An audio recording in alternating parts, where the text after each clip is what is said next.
Alright, hi everyone, I'm Nimputs, and I'm here to show you some Burnout Paradise. I'm here with my commentator Duty Dudes, who also runs this game. Hello. And yeah, I'll be selecting this pile of trash car here. And as soon as I start my engine, the run will begin. So that will be in 3, 2, 1, go. Yep, so to explain the basics of this game, every junction there is a different type of event. The first one that Nim will be starting off with is a road rage, in which, as it says on the screen, you have to do a certain number of takedowns in a certain amount of time. And once that's done, the event will be over. There is other ones such as race and stunt runs and things like that, but we'll explain more when we get to those individual ones. There you go, there's one takedown already, he's always halfway there. I'm on the wrong lane, that's gonna be a bit sketchy. He's still got some AI Okay. behind him. Oh, there you go, S2. Yeah. This one. Yeah, and now... And I believe... Yeah, go ahead. Yeah, so I believe he stopped right where the next event is, which is kind of what you want to do with road rages, because they're open, like I said, free roam open world events. So there you go, stopped exactly where it is, where he needs to be, and he's now on to the next one, which is another road rage, but the target's gone up by 1 now.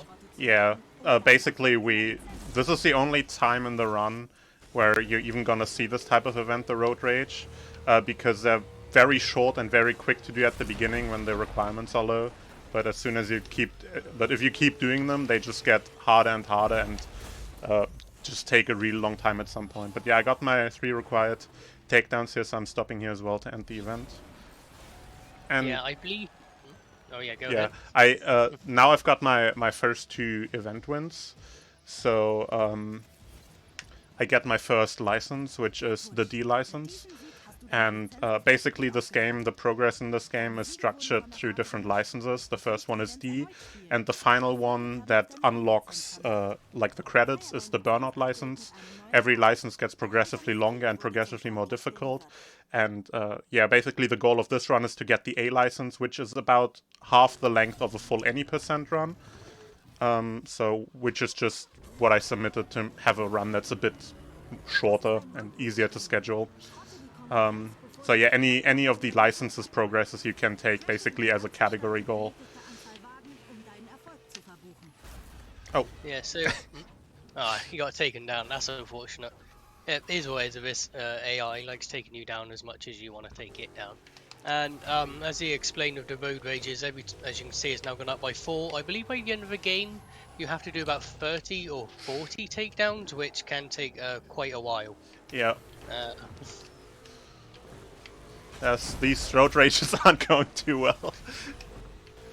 yeah, so that's another downside, is because they're not structured in a way that a race has, which is a start and end point. These are all over the place.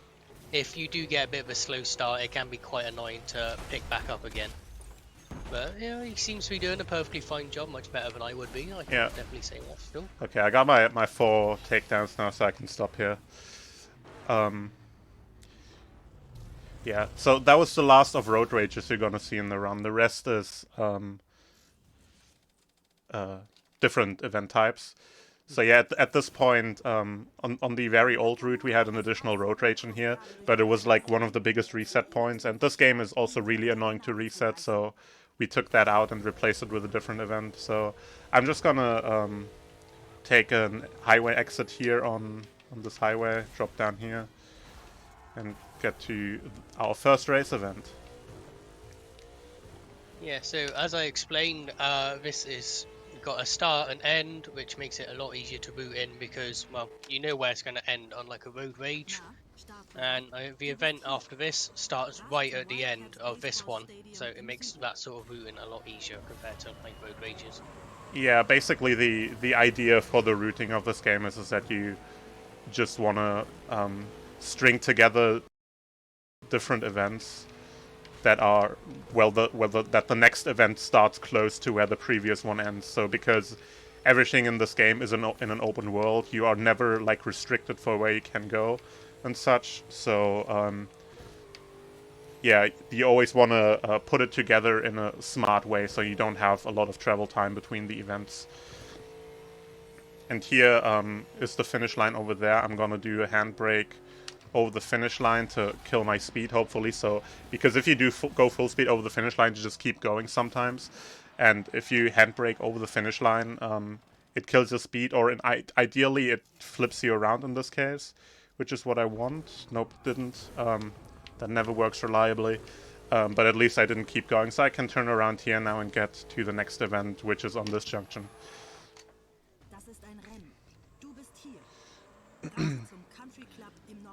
So yeah, Now, one thing I would say about the races is that every single one of these ends at, I believe it's 8 points on the map yeah. a race can finish at. And it's not random or anything, it's a set start and finish for every event. So we always know where we're going to end up and what you can do next, like I said, for routing, it makes it easier. Yeah. Nim is doing an example, I think, is it called snaking in this? I have no idea if this even has a name, but it's close enough to snaking in other games, so might as well call it that. It just means you get extra boost, and boosting makes you go faster. In my experience, it's kind of a pain in the rear end to try and get done, but if you can get it done quite well, it can help you shave a good chunk of time off overall. Yeah, basically, ideally, you want to be boosting at all times. And later we get cars with different boost types, but currently I have a stunt type boost, which charges up boost whenever you do, like, you know, stunty things, jumping, drifting, flips and such. And the best way to keep up the boost here is just to do continuous slides. Also, yeah, we just got raided by Trigger. Hi, Trigger. Trigger has the world record for this category currently, so shoutouts to Trigger. And thank you very much for the good luck. Yeah, perfect timing, pretty much. The next event is a stunt run, which he's just taking a small drive to, and when he starts it, I'll explain it a bit more. It shouldn't be too much of a drive anyway. Yeah, stunt runs are like pretty much completely open world with no set finish point either, similar to the road rages. So you can route them pretty much in the way that they are most convenient to you. So I'm just gonna route it so that it leads right to the next event that I'm gonna do. And since the point requirement here is very low, pretty much all I have to do is drive there through this path, and it automatically gives me way enough points. So later on, events will get higher and higher scores, so you have to string things together to get multipliers, such as you can see, they got an extra multiplier for a billboard, and I think that's airtime, maybe? Yeah. Later on, those will become crucial, because if you get quite a few, it means you can just get a few smaller ones, and the multiplier gets your scores a lot quicker. And he did crash on purpose there, because otherwise you have to stop and wait. I think it's about, I don't know, it's about 10 seconds for it to count your score. It's like the earlier the stunt run is, the longer it takes for the combo to run out. And yeah, we've just had enough points here already, so we just wanted to end the combo as quickly as possible, and the quickest way in most cases to do that is to just crash the car. And then you can just stop and it ends the event. So yeah, we're doing the next stunt run here. You see previously the goal was 5,000 points, now it's 10,000, so it gets increasingly harder, but still 10,000 is a very small amount, so we pretty much just have to go down here up to the beach, go over 2 ramps, and that's enough already. Yeah, there is like essentially certain designated spots where you'll see pop up quite a few times, purely because they have quite a few bits where you can pick up multipliers in such a small area that it just makes sense to come back to these over and over again. Even if it takes a little bit longer to drive here, the amount of points that you can pick up is better than trying to go somewhere that may be closer, just purely because you get the points easier, and it tends to be where the events are as well. Yeah. Yeah, so just stopping at this junction where the next race is, so once again, yeah, I'll just taking the stunts to wherever I need to go next. And this event right here is also like one of the shortest races, so that is one you definitely wanna use.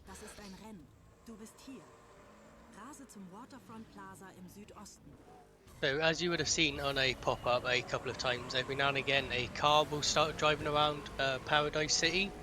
If you smash into it as you would in a road rage, you can start driving that car. But the speed you get from getting a new car versus the time loss of picking up a new car isn't necessarily worth it, especially at this point in the game, where the extra speed you get is so little because they're going to be slower. Yeah, the problem with the car unlocks you get is they are very, for once they are RNG dependent, because you need them to like spawn around you, and then you need to take them down. Then you get an extra cutscene from taking them down, and then you have to go out of your way to go back to the junkyard to switch to that car. So it takes a lot of time to switch cars. So the only times we switch cars is when we get a car as a bonus unlock from finishing a license, which is gonna be in after the next event, and then we're gonna be changing cars. So every time you get a new license, you unlock a new car basically automatically without having to take it down. And then that is the time when we switch cars. So we already got a new car once from the very first license we got, like 1.5 minutes into the run. But that car is like barely any faster than this one, and also we'd only be using it for 10 minutes, so that's not worth like investing like whatever it takes to switch, which would be like probably a minute or so extra. Yeah, like as Nim said, it just takes so long that even if you tried ruining it in all the events and everything, there's about 3 cutscenes you have to watch where it shows you the car and it drops the car, and then there's a cutscene showing you that you have a new car, and it's nice to see casually like, oh, you know, you've got a shiny new car, but when you're speedrunning, you don't particularly want to be sitting around and watching your car fall off a crane for a while.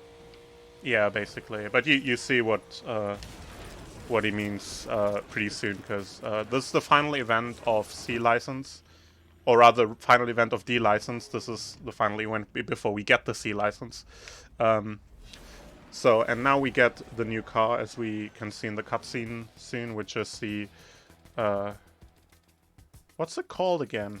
The Nakamura Ikuza GT, which is basically like a Nissan Skyline R34 inspired car.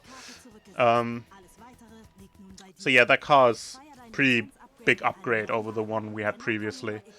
So that one's definitely worth switching for. And also the next license is much longer than this one now. Yeah, it's definitely worth it. The extra speed adds up over time to make up for all these cutscenes we're about to see here. You see how long this takes. New Rex here. Then you get this cutscene from the previous car we unlocked. And this would be every single car Yeah. if we were to switch to every car. And as I'm sure you could probably imagine, it does take quite a while to go through all of these. Yeah, there it At the is. start. Yeah, there's car. So yeah, this car is once again a stump boost car, so same boost collecting behavior as the previous one. So I'm also gonna continue snaking. This car is pretty good at like doing flips and stuff and stunt runs. Unfortunately, because a lot of times it flips without you wanting to flip, which can screw you over quite a bit. We like to sometimes refer to this car as the Flip Cruiser, because it flips. I know, very, very original name, but yeah. It's good at stunting, maybe a bit too good at stunting. It's a bit overambitious, unfortunately, which can result in crashes and ending your combo. Yeah, it tends to get really unstable on big jumps and on landings and such, which is gonna especially come into play later on when we make it more to the south side of the city, where we do like stunt runs on the big bridge that connects the city and like the mountainous area. But yeah, right now we still stay in like the north east part of the city, right here. So I'm basically like doing a repeat of the previous events I did right here. So basically how it works is anytime you get a license, like if you beat an event, it gets checked off for the current license you have beaten, and then you can't beat it again and it won't progress. But when you get a new license, the events are no longer checked off and you can beat them again. So basically the the key to the quick routing here, especially in the early game, is to pick out the shortest handful of events that are in the general area that you are, and then just chain these together as efficiently as possible, which basically results in doing a series of 6 or 7 events twice in a row in the early game, and then new events happen. So yeah, once again we crossed the park here. This is barely any faster than going actually the main road, as you can see on the map, because there's also a diagonal road there. But going through the park is just a tiny bit faster. Every second counts in the end. Yeah, sure. So as he said, we do quite a lot of the events in the same area. So you will see like this race we've already done already, and I believe we've already done a few stunt runs multiple times. But you may as well, while you're just in the area, it's almost as if you're like running a loop for the first couple of events. Like doing these events, pick up a new car, and then doing it again, just because you don't really need to go. Oh, you just perfectly turned it to me. Yeah, the traffic always seems to be out to get you, unfortunately, in this game. But yeah, it's just there's not much point because the license requirements are still quite low. You can't just stay in the area and get these smaller events done without needing to branch out and do anything else just yet. Yeah, it's only like for the first 20 minutes of the run. Afterwards, we go to a bit like deeper into the city and take some different routes and such, and yeah, do some more elaborate stunt events. So yeah, now once again we do the same stunt run. I think, yeah, this one should still be very straightforward. We basically just have to, once again, follow the route. However, now I need 26,000 points, which is a pretty tight requirement actually for this route that I'm doing. You can get like 27k by doing basically nothing and just following the route with the ramps here. But it's pretty tight, so sometimes you get like the car sticking to the ground in a weird way or so, and you get like slightly less airtime than usual, and then it ruins like a multiplier of yours or so, and then you can pretty easily be short on points if you're not careful. But this should be fine. 24, 6,000. Gonna do some extra drifts just to be sure. And smack my car into this wall, and that should just be barely enough. Should probably be around 27k now. So about 1,000 over. Oh, 28k, okay. I was, yeah, pretty safe there with the drifts. Yeah, so with a stunt run as well, you're against not only just the clock in general, but you can't take forever to go between each individual stunt. So you will see that he's nearly always boosting or snaking end, which you want to do to go faster anyway, but it just means that the combo doesn't end and you can continue it. Yeah, like in the early stunt runs, you see there in the top left my time. It ticks down like from 140. That's quite a high time limit, so it gives you a lot of time to like start new combos and such. But the further you get into the game, the lower the time combo gets, and you basically just have time to get one combo going, and then you basically need to chain that combo for as long as you can. That should be enough. Oh, that could be more than enough. That's way enough. Calculations. Yeah, that happens a lot. Yeah. Like you're doing a stunt run and you're like, oh, I'm a bit short on points. Let me just do one more stunt, and then you do one more stunt and suddenly you have twice as much as you need. Oh yeah, the power of multiplication. We should be going on to, I believe, a race now. Yep. So, yep, at the start of these licenses, it tends to just be a mix of races and stunt runs. Like as we've said earlier, purely just because we don't need to branch out and do any other events. So, as he said, you will see quite a lot of recurring events, especially at the start. Yeah. I'm gonna do some snaking a little bit again. Yeah, oh, well, he did that to himself. Okay. Yeah, I don't think you can be put down as in fault to that. He kind of came out of nowhere. I had no part in that. Yeah, in general, you usually want to avoid taking down other races because you do get that extra cutscene. Your car keeps driving during the cutscene, but not necessarily particularly fast, and also sometimes the autopilot that starts working once you're in the cutscene can screw you up. So if possible, you should avoid like taking down other races, but if it does happen, it's usually not a big deal. Yeah, because as you said, it might mess you up either by because you might miss a shortcut and it'll stick to the main road, or it'll completely deviate off and go somewhere entirely wrong, and then you're probably facing the wrong way or something thanks to the magic AI. Yeah, it can happen if you get unlucky. Most of the time it works, so. Right, So here we have, yeah, there's also first one. these gas stations there that I just drove by. They fill up your boost to full, but unless you are like completely at a standstill and need to fill up your boost from zero, so usually it's faster to, with the momentum, you have to just do some drifts and fill it up yourself, because once again the gas station gives you like a little bit of a cutscene and resets your momentum. So usually it's better to just keep chaining drifts. That's a lot of points, and I'm stuck. That should be more than enough points, I think. Yeah. Okay, here I'm actually letting the points run out, because they're about to run out anyways. And then I'll just carefully drive up so I don't start another combo on accident. And then I'll just stop my car here at the next event. So yeah, if in a case like this where the combo runs out anyways, it's good to just let it run out rather than crashing, because crashing obviously also takes time.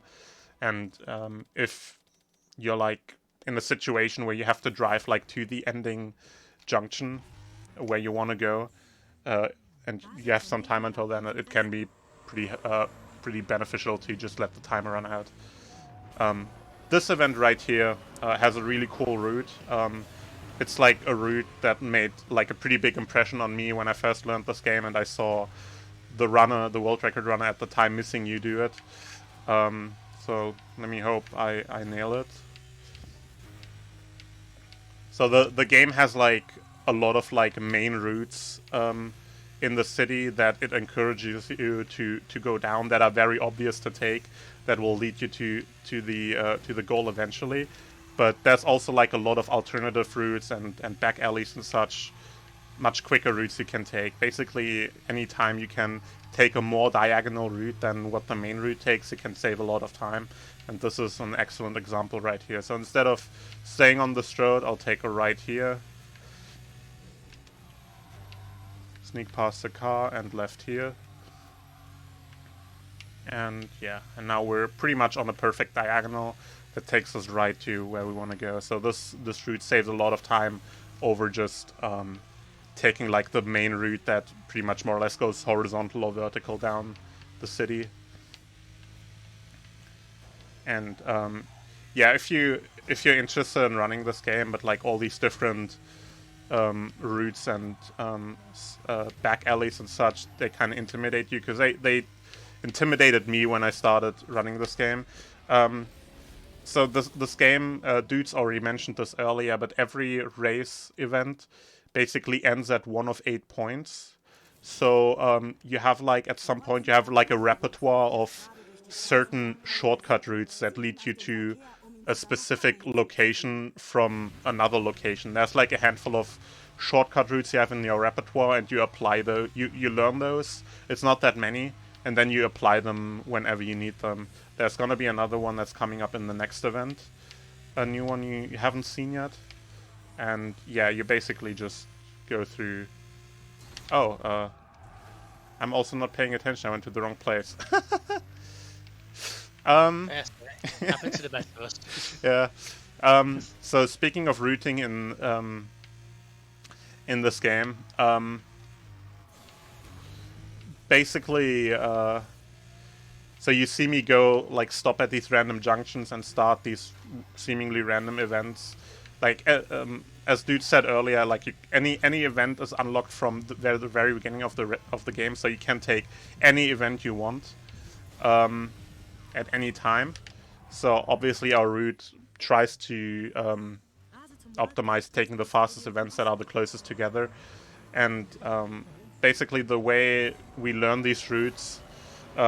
We have on the speedrun.com resources, there are maps that basically number the junctions, and then it's like, oh, number 1 that junction, number 2 that junction, number 3 that junction, and then you just follow along these routes. At some point, you know, all the races have names, all the events.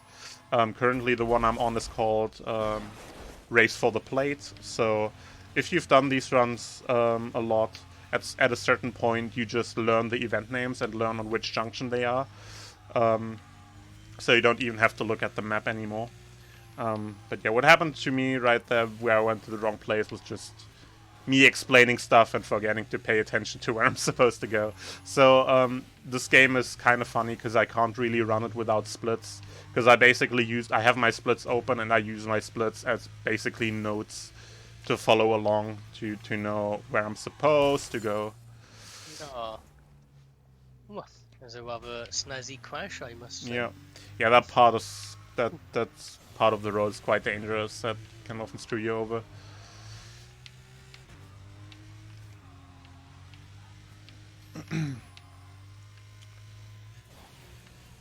Alright, so next event is called Man o' War, which is just a junction up ahead basically, so I'm just going full speed over the finish line and continuing going a little bit during the cutscene.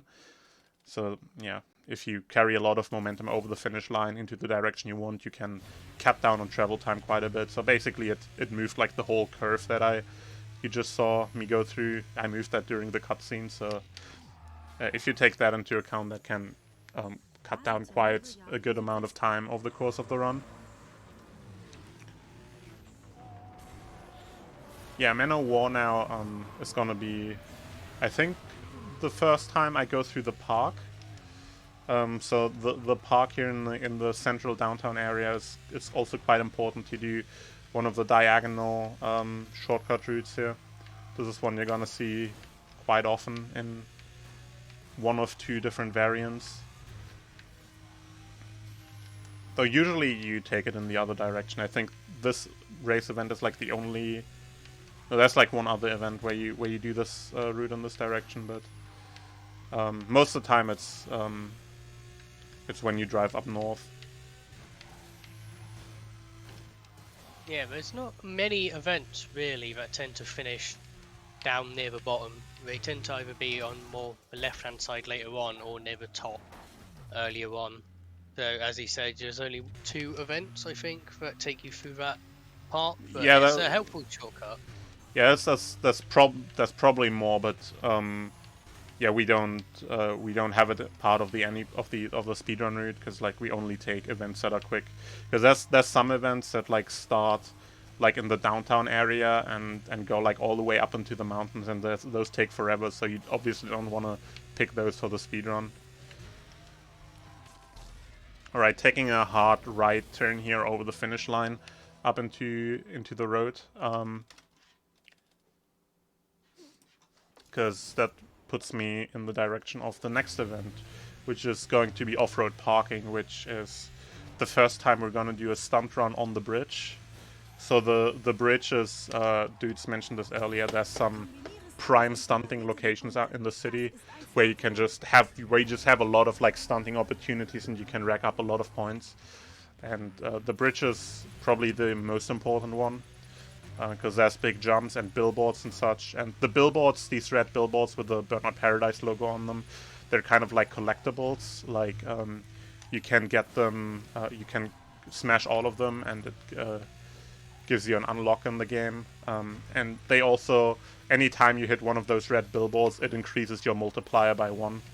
So those are definitely very important whenever you can hit them. So this is a big jump.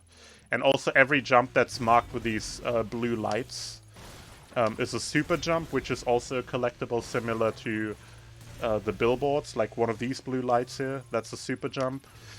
And those super jumps also give you an extra multiplier, so you can just rack up a lot of multipliers here very easily.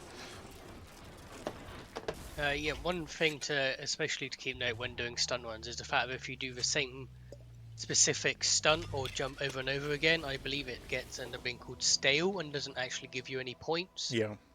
Whereas for the bridge, it's so useful because there's 2 or 3 billboards, and then there's about 4 super jumps you can do just on the bridge. Yeah. Then immediately next to it, there's the naval yard, which gives you another bunch of points.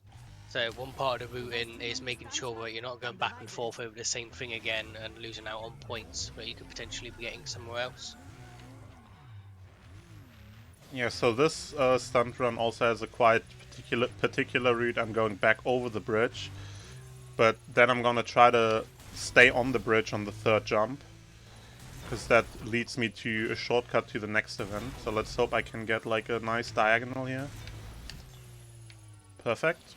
And now I can drop down from here on this road, and then you see on the map I basically skipped up like 1 road in the city grid up, and yeah, that saves a little bit of time rather than just staying on the road and then taking the intended path. And then you take a nice left here. Also, I should let my timer run out here because I'm driving. Yeah. For stunt runs, sometimes if there's a large distance between where you start the event and end it, most of the event will be just going to where you want to go as if it's a race, and just using places along the way to get the score that you actually need, so like super jumps and billboards.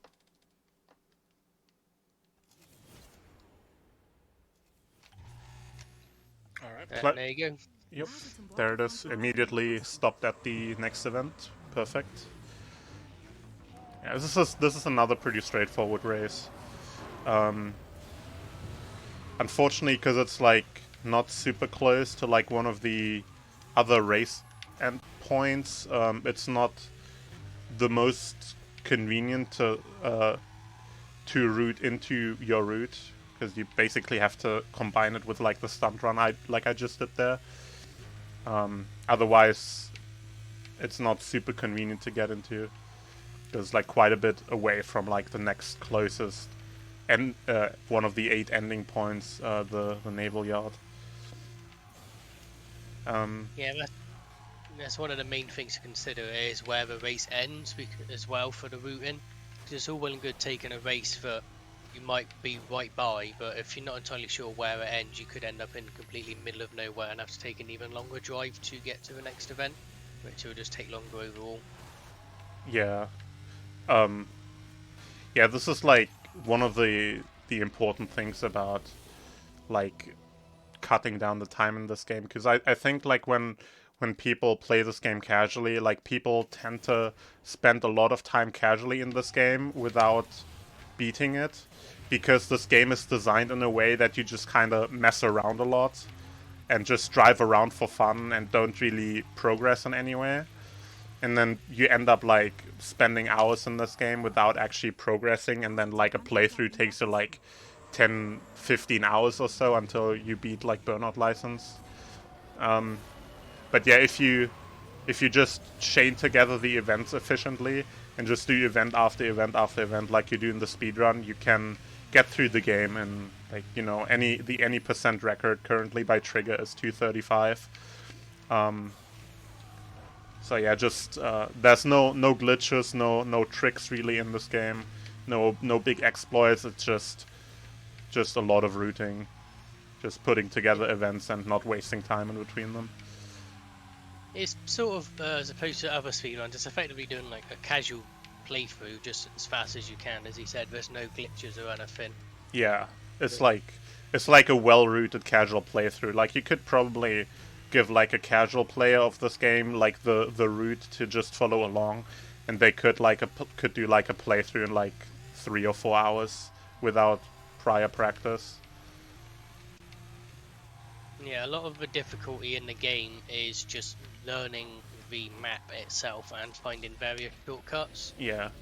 Learning where the super jumps are and stuff like that, and how to get around the place a little bit quicker is one of the main bits. But even if you get into the speedrun from like a completely casual perspective, you don't even have to learn like all the fancy shortcuts. You can literally just like take the most obvious main routes down to where you want to go, and it'll get you there as well. It's a bit slower, but as long as you do it reliably and without wasting time in between the events, like just screwing around as the game wants you to, then you can still beat this game reasonably quick.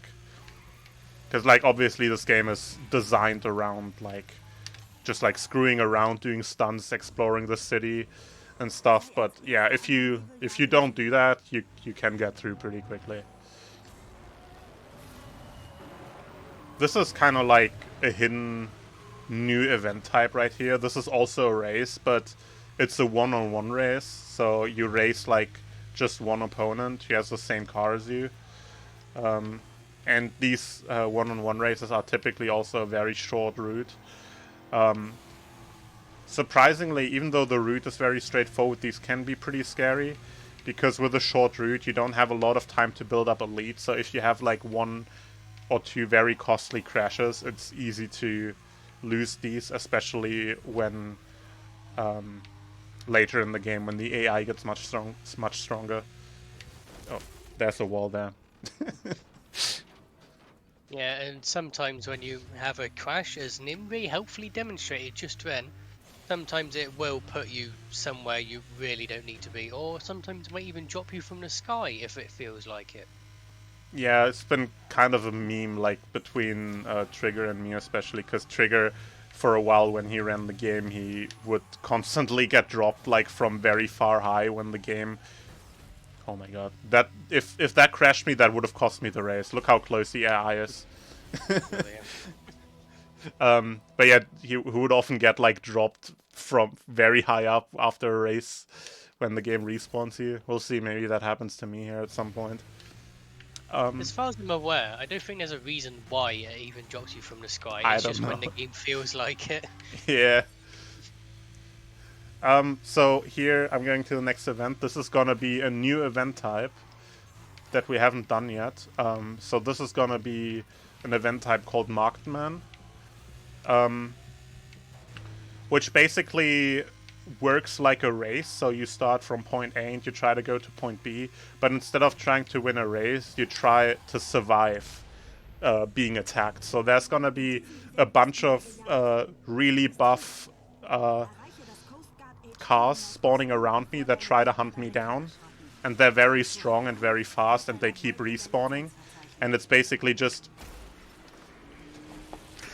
And you basically just have to get to the end of the event without them crashing you too many times. So the way this works is, like, obviously you just saw me crash and I'm still continuing. So how this works is, new route, by the way, here. You have not seen that one before, in this speedrun at least. Anyways, the way this works with the crashing in Markman, and this also applies to road rages, every car has one of the three stats it displays on the car selection. One of them is strength, and the strength points determine how many crashes your car can withstand in one event without losing the event. So this car has like a strength stat of like 3 or 4 or something, so you can withstand like 3 hits without losing the event, and then the fourth one kills you basically. So if you want to take a save casually, you would take like a very strong car for these crash type events, and ideally not take a weaker car for them. However, in the speedrun, we don't pay too much attention to that because we mostly just pick the cars that are fast. This is not going to be part of this run because we only do until A license, but if you do Burnout license, basically for the second half of the run, you take like a flat aerodynamic sports car, which can only withstand 2 hits, and that gets quite scary in the Markman. But for now, we now unlock the A license, and now we get this car as a bonus, which is the Cars and Fastback, and that one can take a couple hits. That one's and is pretty fast.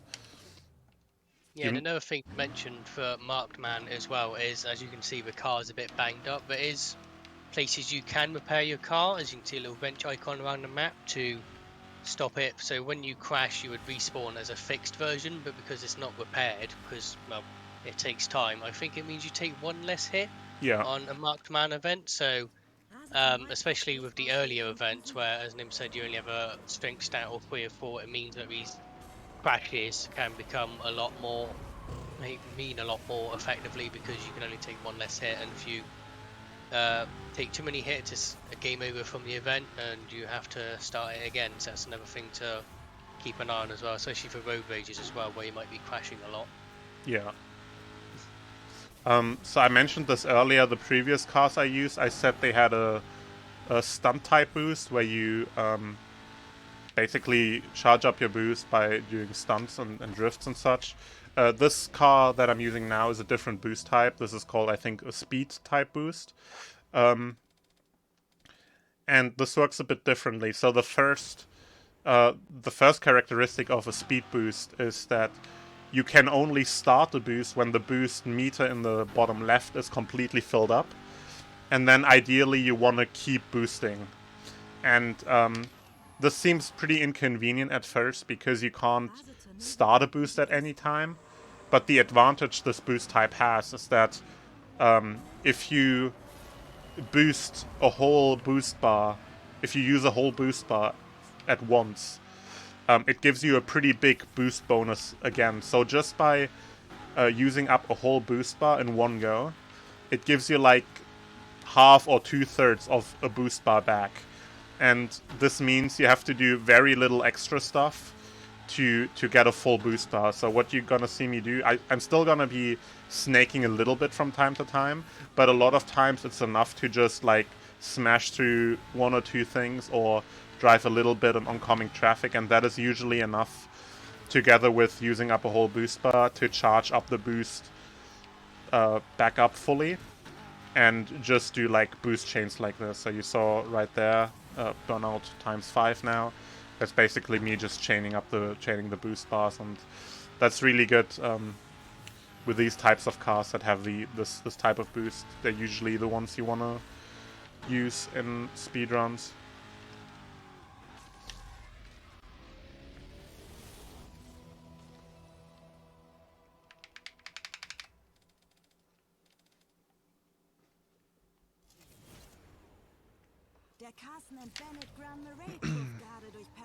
And Big Mary. it's Big Mary, yeah. Yeah, this car right there that I just unlocked is the third boost type, which is called Aggression Boost, which wait, where am I going? Heads up, that's over here. Yeah, that's Aggression Boost, that's the third boost type that's in this game. Wait, it's one more junction! Oh. Dude, pay attention. I'm trying. No, I mean myself. I'm sorry. I'm not blaming you for me misrouting my run. But yeah, the third boost type is Aggression Boost, which prioritizes like taking down other races and such as a source for boost. And it can also increase the boost bar if you like. Usually, it has like a ×2 long boost bar when you just start, but then if you do a takedown, it gets expanded to ×3, so it's like 50% longer. But yeah, the way you play with aggression type cars is very similar to stunt boost. You just kind of snake a little bit to keep up your boost, to keep your boost going. The only one that really plays significantly differently is the speed type, because a lot of times you can really just boost and it'll be enough to keep it going, which is very convenient, makes things a lot easier. Yeah, but speed and stunt type boosts tend to be a lot easier to get more boost in the open world, whereas with the aggression one, it tends to be more of like a road rage or marked man event type boost, and it tends to be that the sort of car you're driving will have a boost that makes sense to go with it. So like the bigger, stronger cars that may necessarily not be as fast tend to have the aggression boost, so that wherever like your playstyle is, you can use a car, but it's more suited to you. Yeah, what Trigger just said, like the aggression boost type is taken from Burnout 3. So a lot of people have played Burnout 3, so probably familiar from there. The speed boost type is that I'm using right now is from Burnout 1 and 2, I believe. Definitely from Burnout 1, not sure about Burnout 2. I think Burnout 2 works the same though. And I think the stunt boost is new from this game, so Correct me if I'm I wrong. believe so. I believe so, yeah, because this would have been the first like open world one, wouldn't it? Yeah. So it's a lot more stunt focused with its billboards and super jumps and etc. Yeah. So here I'm basically gonna combine the routes of the two stunt events that were here previously and just take them both together so I can get the points of that pretty easily.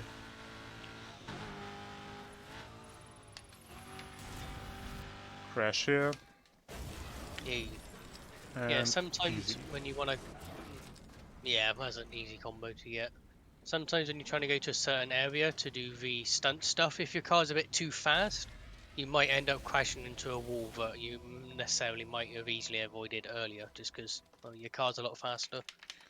Yeah, you really want to avoid crashing in stunt runs, especially because when you crash, it ends your combo, and having a combo with the multiplier is basically the key to finishing these events quickly. And having to build that up again from scratch takes a long time. Especially when your stunt run follows like a set route that you're trying to do, and then you crash, and then suddenly you have to backtrack the route to get the points back. You don't want that. Yeah, it can easily take a lot longer than expected. Oh, excuse me, that was rude. Again, with that corner, the AI does not seem to like you going around that corner, does it? Nope.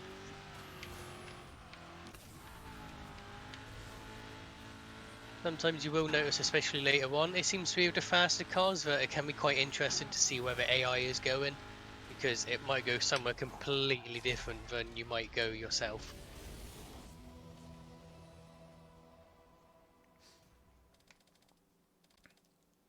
Nice, another event done.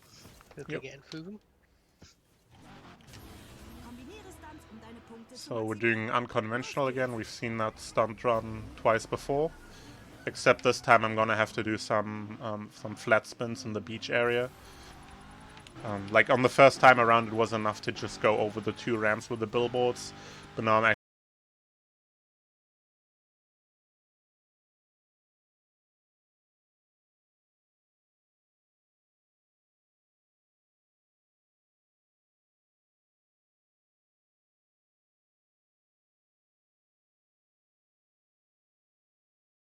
actually gonna have to go to the beach and do like an extra flat spin or so.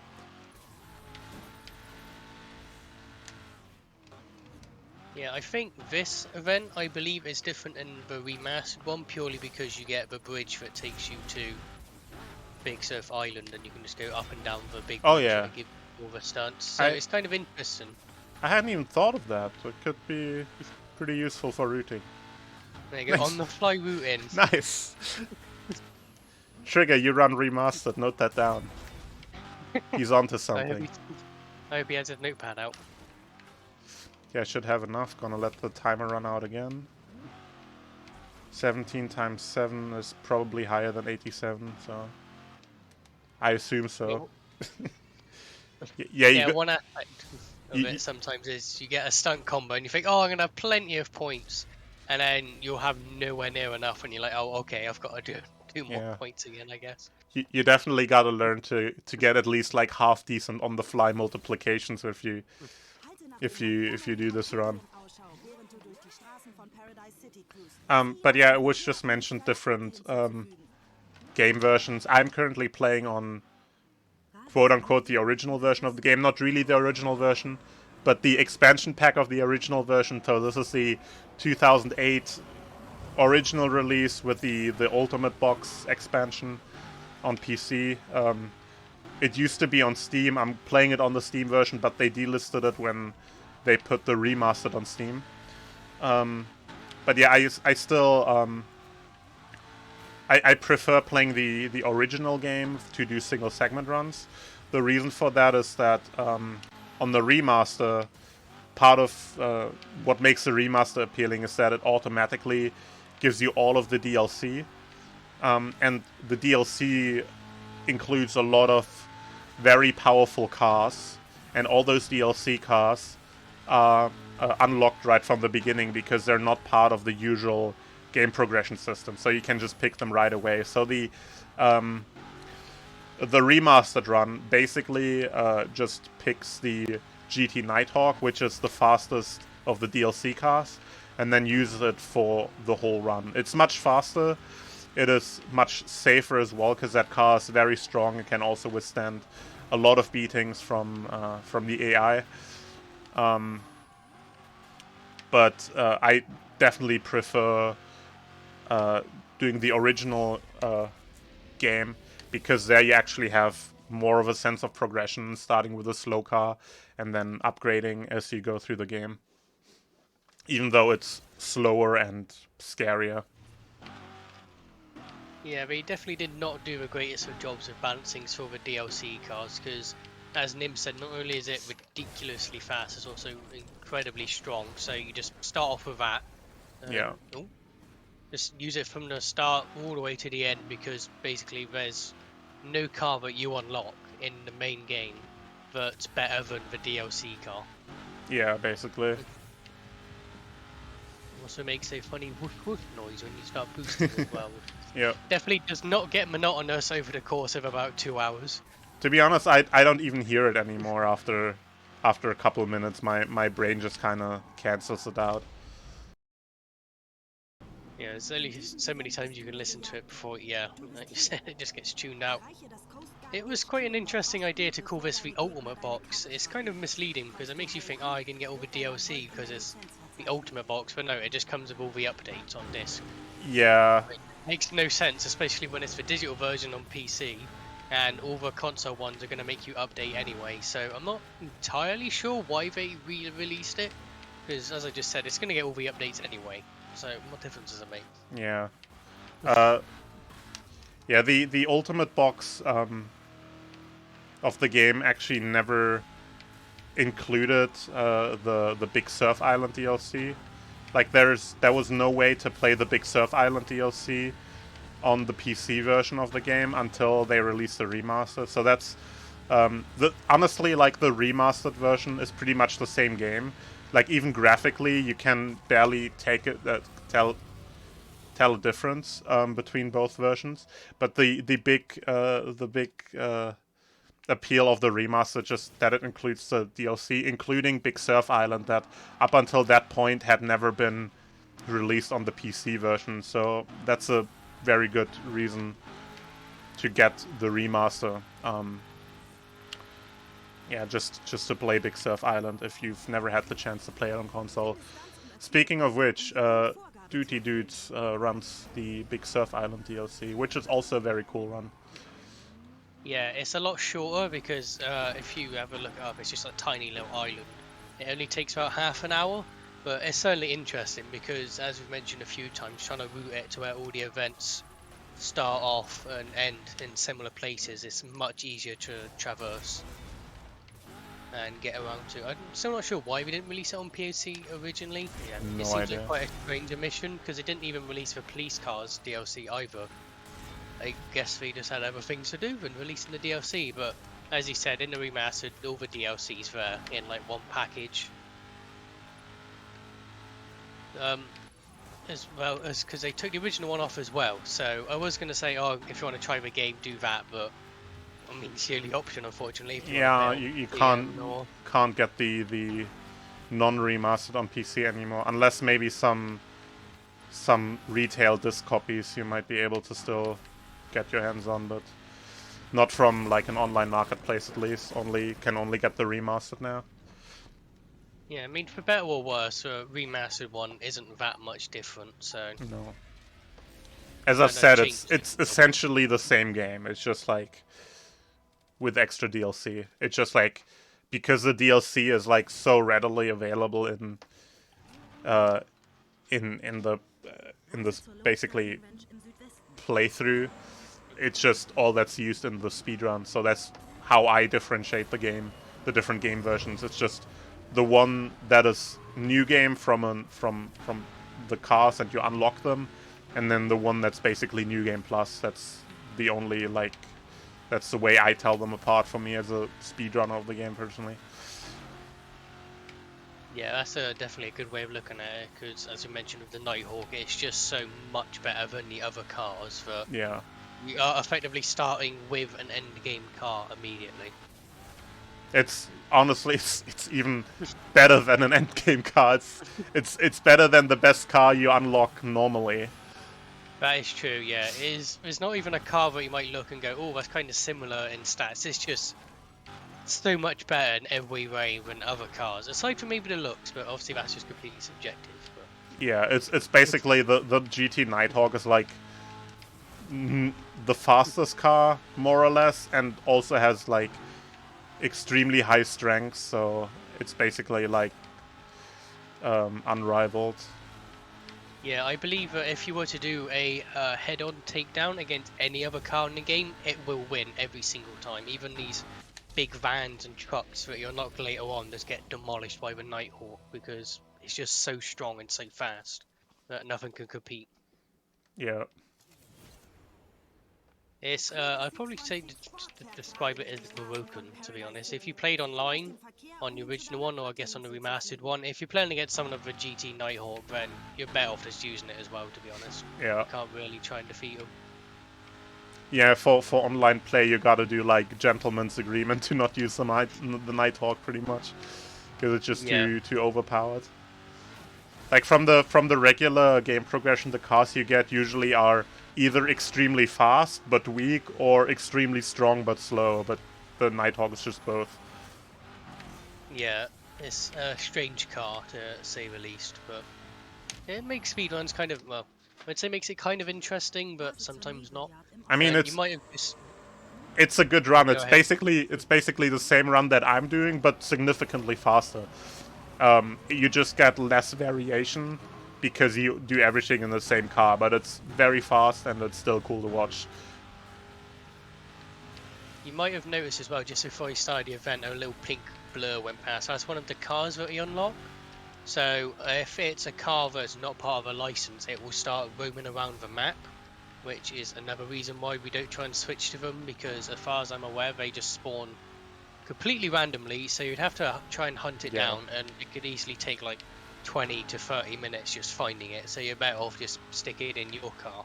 Yeah, you don't come across it. Yeah, you can't really route any of the regular unlock cars into the route because it's just completely random where they show up. And then, yeah, as we explained earlier, it just takes so long to switch to them, so it's absolutely not worth it. And the cars you do get from license unlocks are pretty good, like this one right now. It looks like an absolute pile of trash, but it's fast. Yeah, there's a lot of things in this game that, like taking down the cars, for example, are so good casually, but you might have noticed as well that when you crash, it slows down and shows off all the snazzy crash stuff that goes on, which is good casually, but when you're trying to speed run, it can be an absolute pain because you're effectively just doing nothing for a couple of seconds while the game just makes fun of you for crashing, effectively. Yeah, I tried to do a turnaround over the finish line again, and it unfortunately turned me back around. So yeah, it's always a bit of a gamble. Well, not really a gamble, but a bit of a, I don't know. You just gotta It's hope definitely, it works. yeah, it's not consistent, that's for sure. Yeah, it's like most of the time when you try to turn around over the finish line, it doesn't work, and then you have to turn around again manually.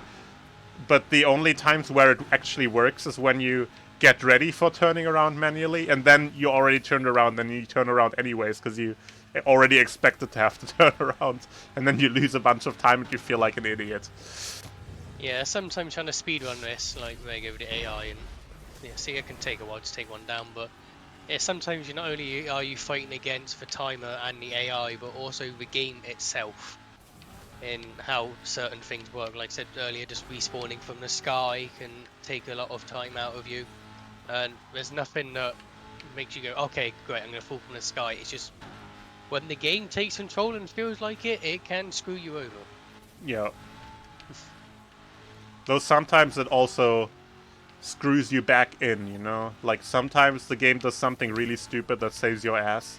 Like, occasionally, like when you do a stunt run and you think you crash, and during the crash animation you do like a cool flip, And then you think like, oh, the stunt run is ruined, I have to try again, my run is dead. And sometimes it just still gives you the combo for it anyways, and you're just like, what the hell just happened? Yeah. Pretty rare, but it can happen. It's always a delight when it does. Also, stunt runs as well sometimes just decides to give you like the big air combo multiplier when you've basically barely left the ground. Sometimes you think, oh, Yeah. I'm not going to get that, and then it gives it to you, and then it's an extra combo. And sometimes you'll do a big jump, you think, oh, I'm going to get the big air, and the game goes, no, I'm not going to give it to you this time, and then you're going to have to go find something else. And things like barrel rolls and spins can be such a risk sometimes because you're just not sure where you're going to land. Like barrel rolls especially, it just stops turning sometimes and you'll just land on your roof and crash. Yeah, An example of a crash first, folks. I'll go back. Yeah, the fastest route here is to get onto the highway, but the highway entry from this road is a bit awkward because it's like a kind of weird angle, and also you have to curve in between like some pillars, which makes it even more awkward. So sometimes I just like turn way too hard into it, and then I just smack right into the wall like that.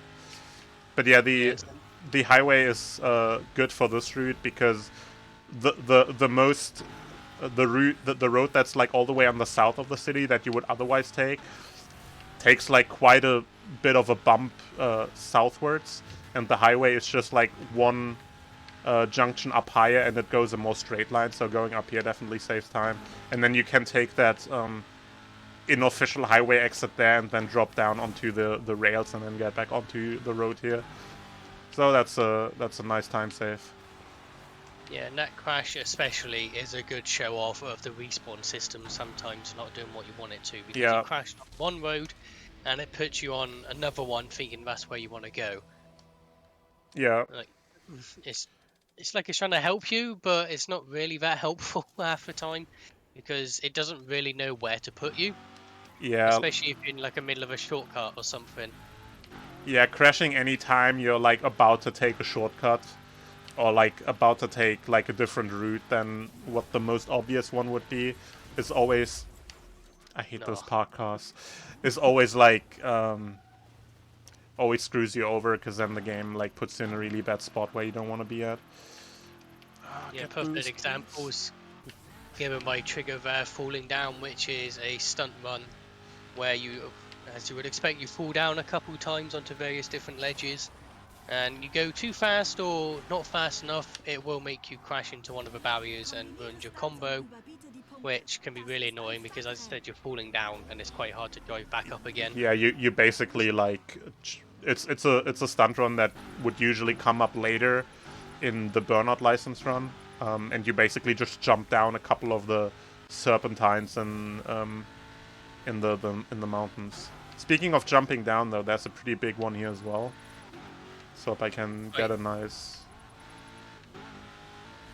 spin. Yeah, this one can be a bit risky, but he seems. There you go. There you go. Perfect. Perfect landing. Didn't even spin out. Yeah, the game seems to have like kind of a guidance system, I'd describe it, when you're doing flips and rolls to try and help you. But sometimes it will just stop working halfway through, and there you go, there's the bridge. And he's nearly at times 10 already, so it can show that there's little pockets around the map, I guess you could describe it, that give you an absolutely incredible amount of multipliers. Like, look at the score he's got already. Yeah, taking the route over the train tracks again to get up into this part of the road grid to go to this event. Yeah, 3 times as much points as I need. Oh, just stop. Yeah, so sometimes if you were in the middle of a combo, you would specifically crash there, but because he had enough time for the combo to end naturally, you can just park there, I guess, and wait for the stopwatch thing to run out. It can be a lot of stuff on the fly, trying to work out whether your combo is going to keep going or not, and whether you'll have to crash or not. Yeah. And especially in the remastered ones, sometimes because the car you're using is so strong, you go into a crash that should stop you, and the car just shakes it off, and then you just kind of sat there doing nothing for a good couple of seconds again. It can be very unpredictable. Yep. Sneak past this ramp, because this ramp just sends you really awkward over there into the wall. It's not good. So as you can see, he's already gone up to 130,000 points on the stunt run. But we're back to the old reliable. When I was playing this casually, and I'm sure if anyone else here has played it casually, you probably remember going to the bridge quite a lot, purely because you get so much off this just in one small area. Okay, we should be good. Yeah, easy. Yeah, boop. way more than enough. There you go. Yeah, so those crash cams there, it only takes a couple seconds. Oh, nice to look at when you do want to crash, but when you've just had a string of crashes and you're trying not to, and then you crash again, it can be kind of annoying to look at. Yeah, if you do the full any %/burnout license run, later on you have to do this event with a point requirement of, I think, 220 or 240k. I think Yeah, it can 220. get quite high. Yeah. So that one gets quite tight, especially because you only pretty much have the bridge for this one to get the points. But here in A license, it's not too bad. This one's is much more straightforward because you can just pretty much keep going, and then you have like a bunch of alleyways and jumps and billboards in the naval yard area over here that you can just continue on, and there you can get points very easily on your way to the next event. So as I said earlier, this stunt run especially, there you can see he's got more than enough points, so he's just making his way over to the event.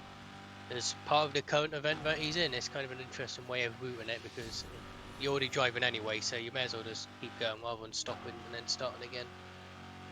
Yeah, I'm not boosting also right now, because boosting also starts a combo again, so don't want that. Now we wait.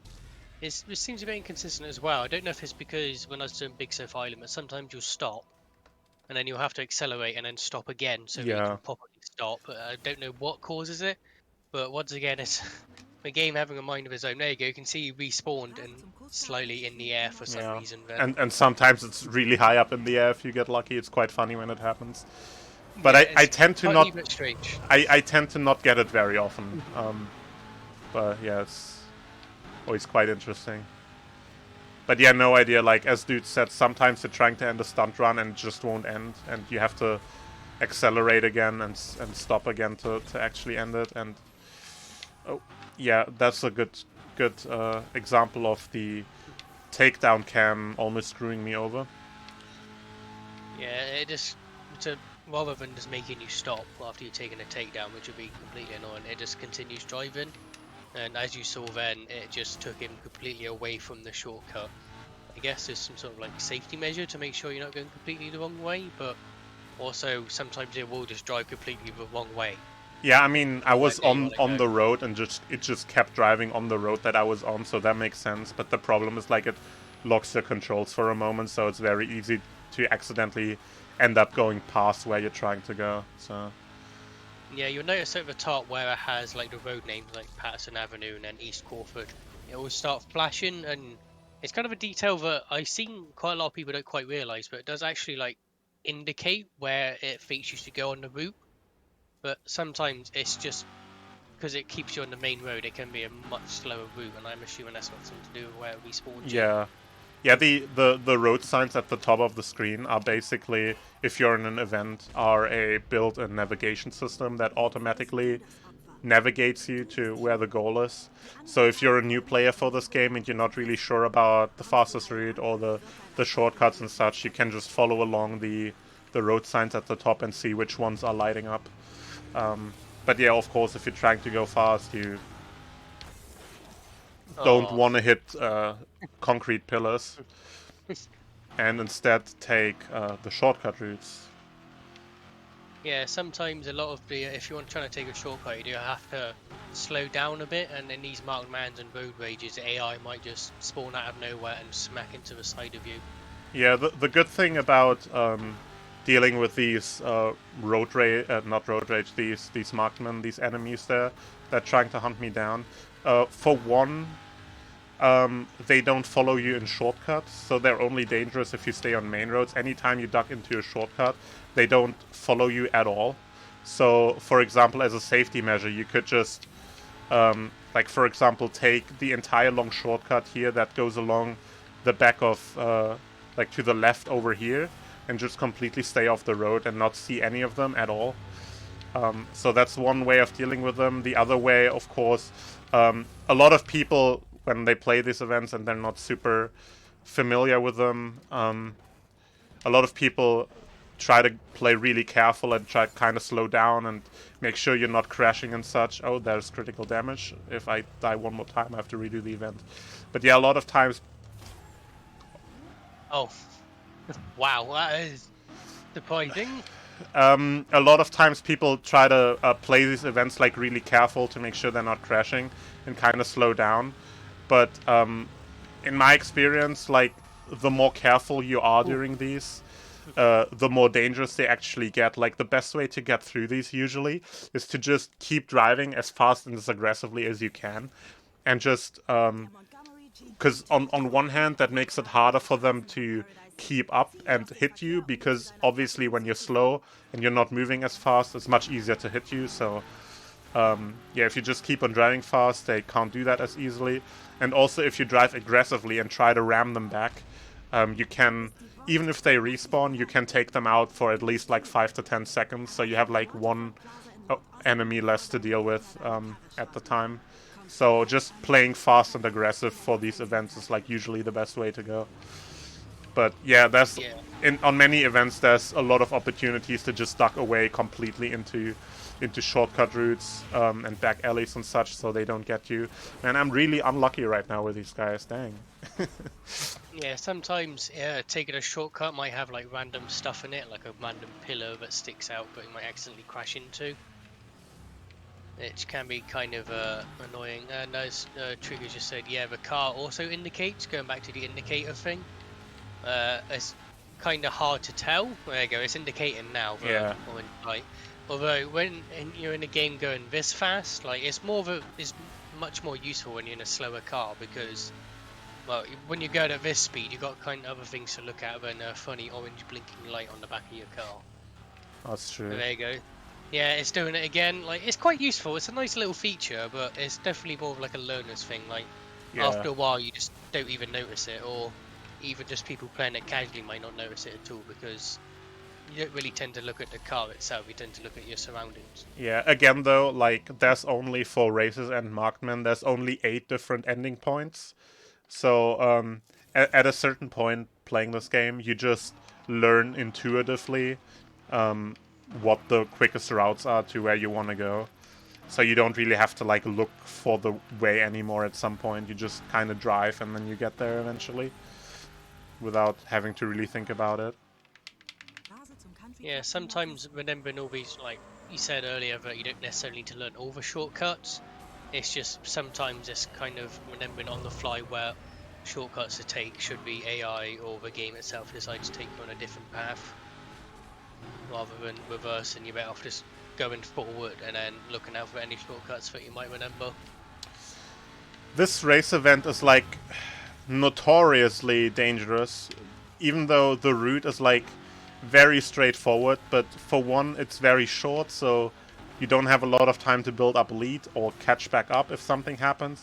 And also, for some reason, in this beginning area, the AI is so ridiculously aggressive, and there's also pillars around, so it's very easy to crash there. But I luckily have a lead now, so now I'm safe. But this event, even though it seems pretty unsuspecting with its very straightforward route, is very dangerous. There's also not many shortcuts you can take, I believe, in this one, because the quickest route is basically just following the road, really. Yeah. So it can be kind of annoying. A lot of the shortcuts on this route are just like deviations or the same route you're already going, but a nice jump that you can go on. Yeah, and generally you don't want to do extra jumps that don't make the route shorter. Like, if there's just like a ramp at the side of the road, you don't want to take this, because anytime you're in the air, you're not on the ground accelerating, so you generally want to try to avoid airtime as much as possible. Yeah, the little ramps are quite good for when you're in a stunt car, especially because you can just do like a quick little trick off them just to get a little bit of boost. But I'm not sure if the time you spent in the ramp is enough to make up for the boost. And you can see So what happened there is sometimes when AI hits you, it kind of locks your controls for a moment. I forgot what it's called. Is it called like shunt or something like this? Yeah, Um, there's a yeah. yeah. So the AI car basically hit me like right in the back, and that basically prevented me from steering for like 2 seconds. So I missed my shortcut, so I had to turn back around. But yeah, I really want this diagonal route, so I turned around to take this.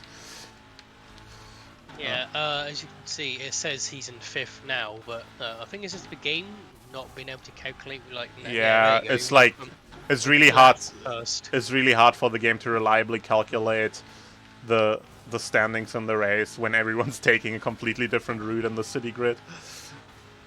Yeah, sometimes when you get hit up the back, it, like you said, it locks up your controls and will just send you into a wall, and you can't avoid it. It was a nice little spin that the car did then, wasn't it? Yeah, I hope it stays in that direction and doesn't turn me back around again. Well, let's see what the game decides, shall we? What? Oh. Right, okay. That's not the original. That's not the original direction. That's not the direction I was trying to go in. That's a funny third direction that the game just invented. Nice. And with the traffic to smack into you to boot as well. How nice. But yeah, this is probably the hardest Markman event that we have part of the route. It's quite long. Once again, you can take this quite safe and duck into a lot of shortcuts here. But I'm trying to go fast, so I'll take the risk. Got once again like a control lock there from the hit. Yeah, one of the downsides is slowing down is that while you may be going slower, the AI doesn't, and they are, as you can see, very relentless. There you go. So that's getting a repair. That can be very crucial in Markman. It can be the deciding factor between losing the event and having to restart it, or being able to continue. Basically. Trying the highway again. This time slowing down a little bit, so I can go behind them into the highway ramp. And also not crash into the pillar or the wall again. Uh-oh. Yeah, but Markman, they seems to vary between being fine and then being hyper-aggressive as they are now. And as you saw earlier, just spawning in front of you for a nice head-on takedown. Okay, now I have to hope they don't block my highway exit. Oh. I wanted to ram him, but there was another car there. Sometimes even after you've taken them down, they can still cause trouble because the wreck itself will just start spiraling all over the road in a big pile of smoke and debris, and basically causing trouble even after you've taken it down. So they're just a consistent threat. Yeah, let's hope I can get out of here. Ooh, okay. That bus was kind of caused trouble. That's all right then. This ramp to get off the highway there is like very narrow. So in the Markman there, where these guys keep trying to kill you, it can very easily happen that one of them blocks you and you have a lot of trouble getting off the highway. So, oh my god, these guys are they're mad. Yeah, they're out to get you. Holy shit! Oh no! Oh, right at the end. I found the very last wall I could have crashed into. Oh, it's kind of unfortunate so far because I believe that if you he was on his last crash as well. That was close. I believe if you crash but still go over the finish line, it still counts as winning the event. Not in Markman. If it gives you, if you're on the last hit and you crash and then crash over the finish line, it doesn't count. But on races, because it doesn't have the perma. Where do I need to go? High Noon Club. In races, because it doesn't have the permadeath mechanic. If you crash over the finish line and in the crash animation, the car just flies over the finish line, it counts. But in Markman, if you take your final hit and it kills your car, it doesn't count even if you go over the finish line. It's one of many quirky things that Burnout has. Even if you're not quite driving, you still might go over the line. It might be fun. And you'll see now it's quite a contrast going from a marked man to a race where, despite the fact you're going at the same speed against quite a few opponents, they tend to be a lot kinder towards you. And they're trying to get to the race themselves and aren't absolutely incessant on taking you down. Yeah, the race opponents can be quite aggressive sometimes and screw you over quite a bit, but at least their main goal isn't to take you down. So they're much easier to deal with than the guys in Markman events. a bit of an awkward traffic pattern there, which kind of ruined my entrance into this road, but I got in eventually. Yeah, it didn't seem to cause too much trouble, which is good. So luckily, a lot of the roads that are going on now, as you can see, are quite wide, and there's not too much traffic. Yeah. So we don't need to worry about traffic too much. I think the time of day that the game has actually changes how much traffic can spawn. I believe. Very minorly, I think, but not a whole lot. The main difference in traffic is as you progress into the game, the further you get in, it increases the traffic density. But it's still, you see, it's pretty low, so traffic is a pretty small problem at this point. It gets much harder later on when you do a full Burnout license run. And or if you want to go for an elite license run, if you're crazy enough to do that. Yeah, elite license. So for the record, so the first license that you get takes like 1.5 minutes. The second takes 12 minutes. The third takes like 38. Then the next one, which is the one I'm doing now, takes like 125, 1.5 hours. The full any percent run, Burnout license, takes like 240 roughly. And then the Burnout, the Elite license, which is basically the 100% run, takes like 11 hours, or 10, 11 hours, so it gets much, much longer.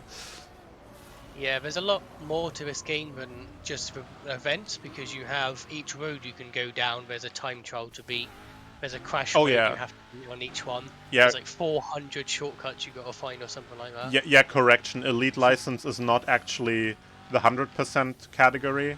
Elite license is just doing every single event, but then you can also get every single oh, is that part of Elite license? I completely forgot. I think it's just getting all the events, right? And then might be. I mean, to get the last one, I'm like confused right now. Events, it's a lot of events. Yeah, but even let's say if you were to 100% it, there's a lot of like, I don't know if you call them collectibles, there's like shortcuts and the billboard. I mean, what we're seeing now, we've basically been in like half a map. There's another half of the map that you'll see later on as well. Yeah. If you were to do the whole run, there's a lot more to this game than just this. Yeah, this see like the yellow gates. Yeah, this game has a lot of content, and if you're trying to complete this game, especially in a speedrun setting, it gets very, very grindy. Yeah, especially as there's almost zero downtime. There's a couple of seconds after you finish an event, and then when you get a new license, there's a couple of seconds. So over the course of 10 hours, it's probably less than 5 minutes, I would say. Just actual time, which can be absolutely mind-numbing. Oh, there you go. There's Trigger helping out again. Yeah. Criterion Elite. Oh, yeah, of course. Fast afterwards, isn't it? That's the actual 100% Criterion Elite. And that's just for single player. That's not even mentioning the multiplayer with about 500 different challenges. Yeah, there's one person on the leaderboards for Remastered who did an 100% run for both the main game and the Big Surf Island by a player by the name of Murray, and I think it took like a whole day. It was like a 24-hour run or something, like, or 30. I forgot. It's like a ridiculously long run. Yeah, the multiplayer segment, I won't delve into it too much, but effectively there's 8 sets of challenges, and you have to do them with like 2 players, 3 players, 4 players, so it can take even longer. Yeah. Speaking of taking even longer, we're already on the second to last event here, so just one more after this, and that's we're on everyone's favourite event, Water Way to Go. You'll notice that a lot of these names tend to be like puns. Yeah. So Water Way to Go is one of them. You've got Water Way to Go is the worst one. it's pretty bad, to be honest. But yeah, some of them can be quite funny. Like there you go, Stampede I think is where you have to go to Lone Stallion Ranch. We must have had a lot of fun coming up with some of the names of these races, because they vary from that's quite a good one to absolutely awful. I think one of them where you have to drive off a cliff is Cliffhanger, isn't it? Yeah. That's the one where I jumped down the big the dam. Yeah, there you go, about 30 hours. So if you've got about 30 hours to spare and you really like driving around Paradise Sea, well, there you go. There's always room on the leaderboards. But yeah, I believe. final event for A license is coming up. It's gonna be a race we've done earlier a couple times. But we're not doing it before I crash into a solid brick wall. He's just dragging out a little bit. He likes being on the screen. That's Yeah.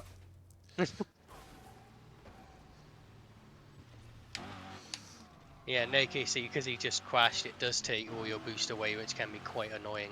Yeah, always have to build back up. Yeah.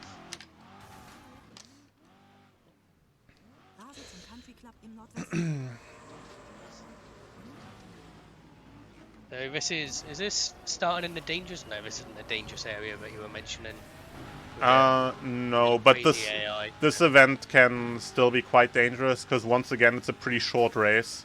So like 1 or 2 bad crashes, just getting unlucky once or twice can cause you to lose this. Like just a bad traffic spawn or something like this. Yeah, even just losing your boost because you'll have to get your boost back up again, it can be really annoying sometimes. So yeah, time's coming up when I make it to the country club up north with the red banner above the road. I'll call it out when I get there, but it's in like 10-20 seconds.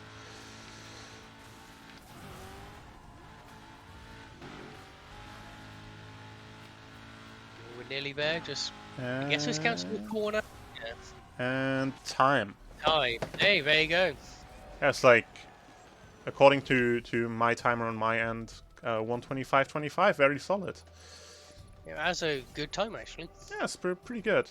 I forgot what my PB is, but it can't be that much. I think my PB is like 123 maybe. So yeah, this game is very volatile and tries to screw you over a lot. So being like within a minute is pretty solid. Also, this car that we just unlocked would be the one we do the second half of the run in a full Burnout license run. So yeah, that one's pretty fast, but also very weak, so it can't take a lot of hits. What is my PB? I have it right here. Oh, 122.54. Okay, but yeah, still 125. Very happy with that. And yeah, I hope you all enjoyed the run. If you're interested in the game, like a lot of people played this casually, this is very easy to pick up. We have maps that you can follow along. Trigger and I might be working on some rerouting again in the future, so